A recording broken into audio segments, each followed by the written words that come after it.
updates on Iran as a peace deal does appear to be near once again. Let's see what's actually happening. According to Al Jazeera, it appears that Iran and the United States are signaling that a peace deal is close to being signed, but it is not signed yet. Again, how many times have we heard this before? But honestly, we all hope, right? Nobody wants this war on either side. And given the recent escalation over the past few days, including the United States striking a water treatment facility, this would certainly be a welcome development should it actually happen. Again, I want to preface this. We have seen this film before and we did not like the ending, but here's the deal. This war is not popular for the Republicans. It's not popular for Donald Trump. And guess what? The United States is not going to win this. Iran not only has the ability, but they have the willpower to outlast ongoing United States strikes and actions. But the ultimate question is, will the tangerine toddler change his mind once again? We will have to wait and see, because tomorrow could be a completely different story. Hallelujah! A peace deal has been reached. This is amazing news. Toronto Dump posted that based on the fact that discussions have been brought to the highest levels of Iranian leadership and approved, I have canceled the scheduled strikes and bombings against Iran this evening. Discussions and final points have been, in both concept and great detail, approved by all parties involved, including the U.S., Israel, Saudi Arabia, Qatar, Turkey, Pakistan, Bahrain, Kuwait, Jordan, Egypt, and others. The naval blockade will remain in full force and effect, except for the secret mission that was going on. That was so secret, even he didn't know that ships were getting through. Naval blockade will remain in full force in effect until this transaction is finalized. Time and place of the signing to be announced shortly. It was a tense 5 hours since Trump posted that the U.S. will be hitting Iran, whose Navy, Air Force, radar, anti-aircraft, and all other forms of defense, together with most of its offensive capability, are gone very hard tonight. At some point, we'll be taking Kark Island, other oil infrastructure points, and assume total control of their oil and gas markets, much like we have in Venezuela, which is working out brilliantly for both Venezuela and the USA. Thank you for your attention to this matter.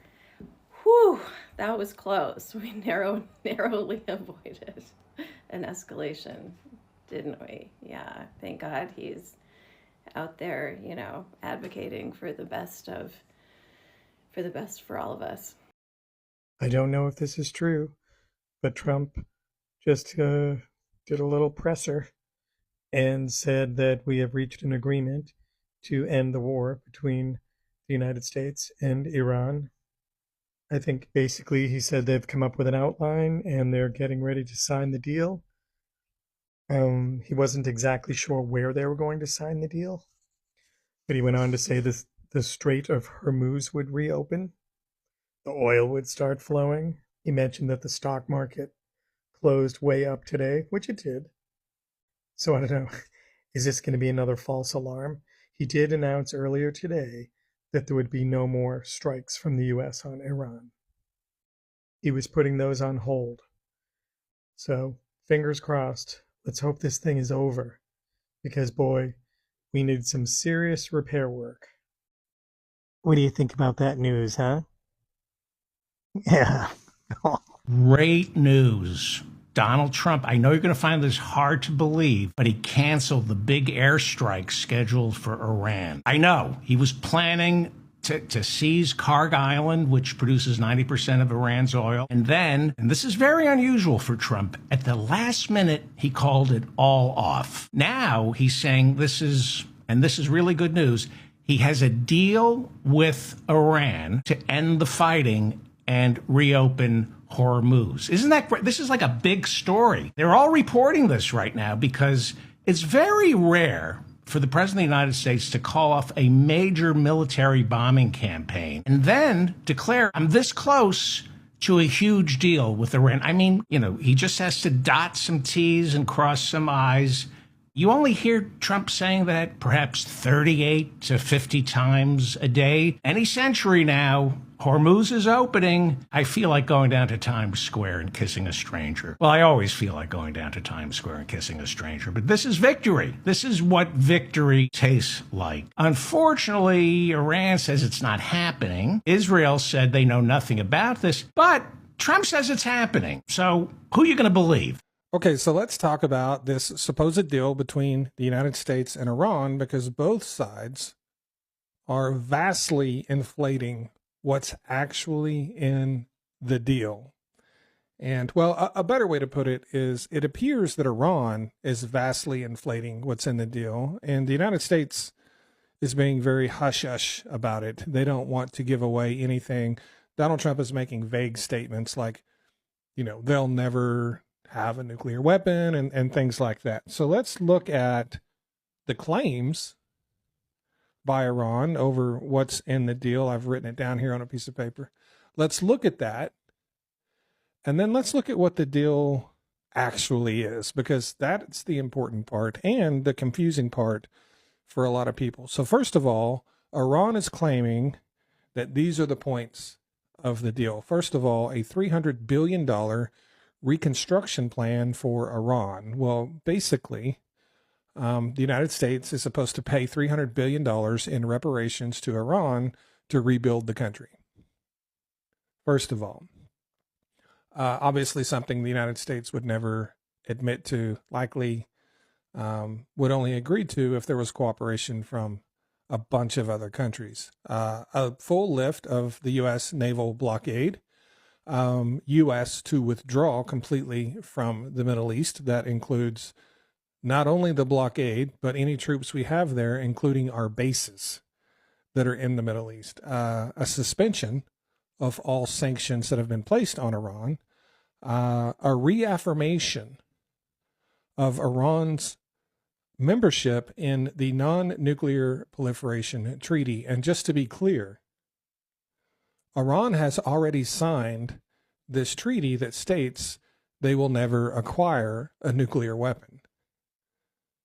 So they're just going to reaffirm that. Basically, they're going to pinky swear to a document that they've already signed, while Donald Trump is saying, we've ensured they'll never have a nuclear weapon. They were already a member state of this treaty. They've already made that promise. So realistically, that's no change.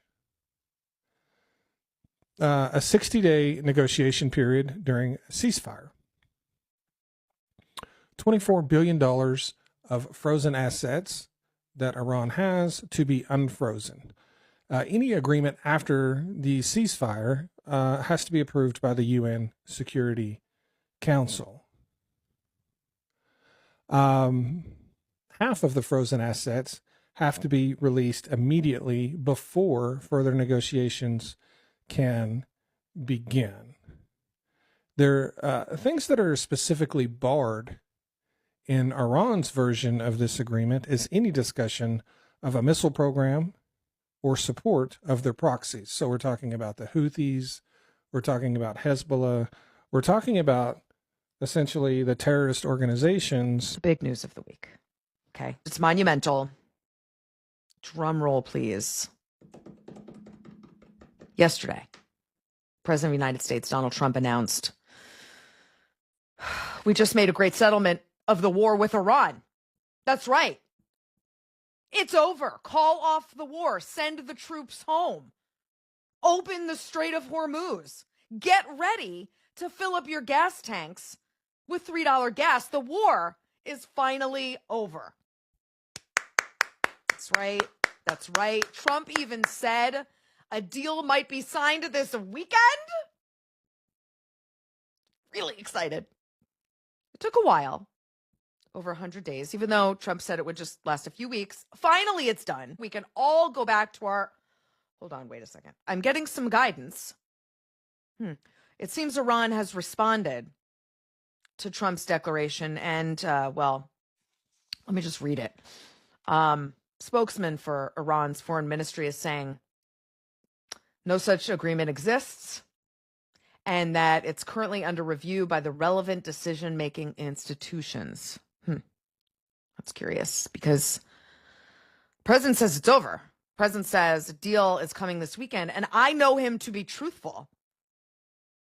So I don't know what is going on. Well, yes, okay. My producers are pointing out something.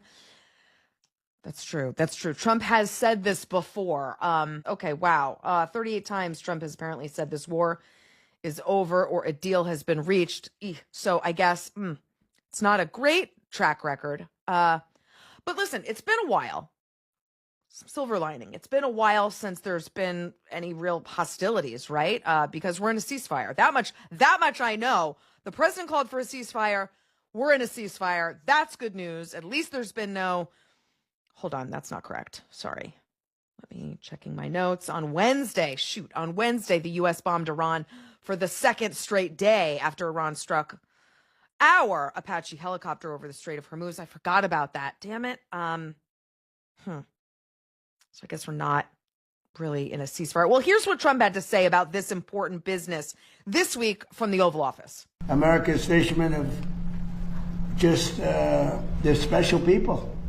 And it's fishermen and fisherwomen. So tell me, how do they define that? Because in most industries, like you have policemen, policewomen, do you call them fishermen and fisherwomen? I haven't heard of that one before. They put it, how are the women? Do they want to be designated as fisherwomen? Does anybody want to answer that question? Well, I guess I have egg on my face. My bad. That was Trump talking about the other important item of business this week. What to call women who fish. Ignoring the War Powers Act that requires him to either end the war in Iran or get authorization from Congress to continue. The war powers. So many presidents, as you know, have gone and exceeded it. It's never been used. It's never been adhered to, and every other president considered it totally unconstitutional, and we agree with that. On top of that, President Trump took it a step further. Today, he sent a letter to Congress not to ask for an extension of the war powers deadline. Instead, he said to Congress that because the ceasefire is in place, in his mind, the war is over. So the War Powers Act no longer applies. We're on our way to another victory, a big victory, and I don't think that it's constitutional what they're asking for. These are not patriotic people that are asking. You know, when they say, even the losers, even the ones that say all the wrong things, admit that it's been amazing what we've done. The Strait is totally shut down. It's flawless. It's totally 100% shut down. You can decide for yourself whether you think closing the Strait of Hormuz 100% is a victory or not. But on the other things Trump said, as I reported in this video yesterday, when it comes to the 1973 War Powers Act, it says within 60 days of a president sending U.S. troops into a conflict, that president needs to either, 1, end the conflict and remove the troops from it, or 2, get authorization from Congress. Well, you heard him. Trump said today, because the U.S. hasn't fired on Iran since the ceasefire started, he thinks the war is over. He said the U.S. has won, and we all need to just forget about this War Powers Act thing. Now, we need to get clear on a couple of things here.